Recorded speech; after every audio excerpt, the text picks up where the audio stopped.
Welcome. In front of me I have ASUS Zenfone 8, and today I'll show you how you can record calls. And this device, it's very simple and you can make it very fast. You have to go for the dialer and then tap on the right upper corner and click on the call recordings. When you open it, you will get the 2 notifications. You have to accept 2 permissions. So you have to simply click allow 2 times, and that's it. Right now when you make a call, it will be automatically recorded and it will be saved right here on the recording list. So once again, 3 dots in the right upper corner, then tap right here on the call recordings, and here you will find all your record stuff.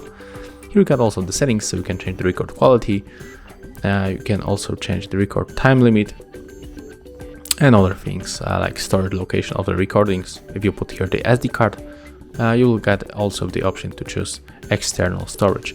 And basically that's all. If you find this video helpful, remember to have a like, comment, and of course subscribe to our channel.